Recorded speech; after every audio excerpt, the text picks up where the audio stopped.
नमस्कार दोस्तों, स्वागत है आपका फिर से मेरी एक और नई वीडियो में। दोस्तों, आज की मैं इस वीडियो में आपको हरिद्वार के एक बहुत ही खास और प्राचीन आश्रम के बारे में जानकारी देने वाला हूं। पिछले कुछ दिनों से लगातार कुछ लोगों के कमेंट में आ रहा था, हमें कुछ ऐसे आश्रम के बारे में बताओ जहां जाकर हम कुछ सुकून के पल बिता सकें। दोस्तों, इस आश्रम की सबसे बड़ी खासियत यह है कि शांत और सुकून भरा माहौल। बहुत से लोग हरिद्वार आते हैं भीड़ भाड़ से दूर कुछ सुकून के पल बिताने के लिए, और उनके लिए यह आश्रम एकदम सही जगह है। यह आश्रम हरिद्वार का प्रसिद्ध और प्राचीन आश्रम है, जहां आपको रहने की सुविधा से लेकर आध्यात्मिक वातावरण तक सब कुछ मिलेगा। आज की इस वीडियो में मैं आपको न सिर्फ आश्रम का पूरा विवरण दूंगा, बल्कि यह भी बताऊंगा कि यहां से गंगा घाट कितनी दूरी पर है और किन किन सुविधाओं का यहां पर आप लाभ उठा सकते हैं। तो दोस्तों, इस वीडियो को लाइक शेयर ज़रूर कर देना, और अगर आप हरिद्वार की केस चारधाम यात्रा के बारे में अपडेट चाहते हैं और लगातार दर्शन करना चाहते हैं तो चैनल को भी सब्सक्राइब ज़रूर कर लेना।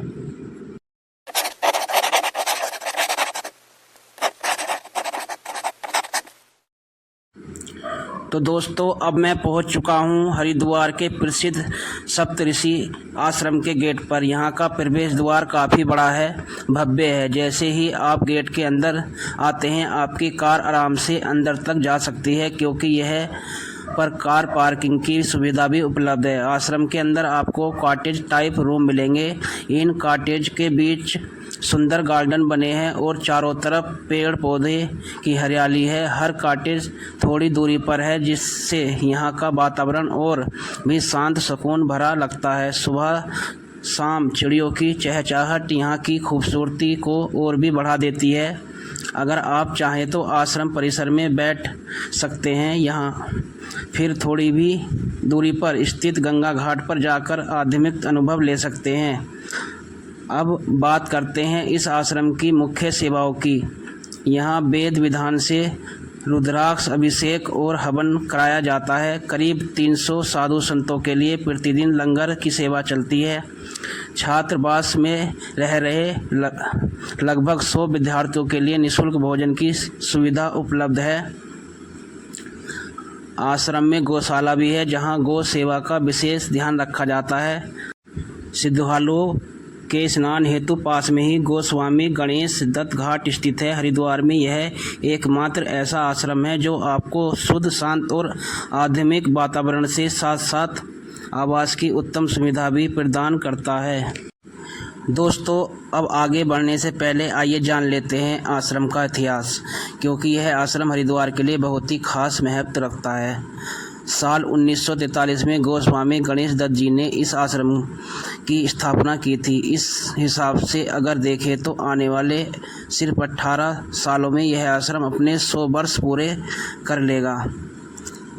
यह अपने आप में बहुत ही बड़ी बात है और हरिद्वार के इतिहास में इसे एक विशेष स्थान देता है। अब सवाल उठता है कि इसे सप्तऋषि आश्रम क्यों कहा जाता है। दरअसल मान्यता है कि 7 महान ऋषि कश्यप, अति, भारद्वाज, विश्वामित्र, वशिष्ठ, जमनी और गौतम ऋषि यहाँ गंगा जी के तट पर तपस्या करने आए थे। लेकिन उस समय गंगा जी का जल प्रवाह बहुत तेज था और बहते जल की ध्वनि उनकी तपस्या में बाधा डाल रही थी। कहा जाता है कि ऋषियों ने गंगा जी से विनती की कि वे अपनी धारा को शांत कर ले, ताकि साधना और ध्वनि ना पड़े।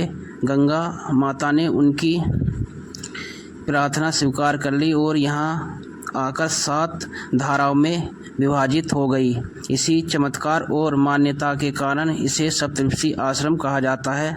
दोस्तों, कई बार मैंने अपनी वीडियो में आपको उन 7 धाराओं के दृश्य भी दिखाए हैं जो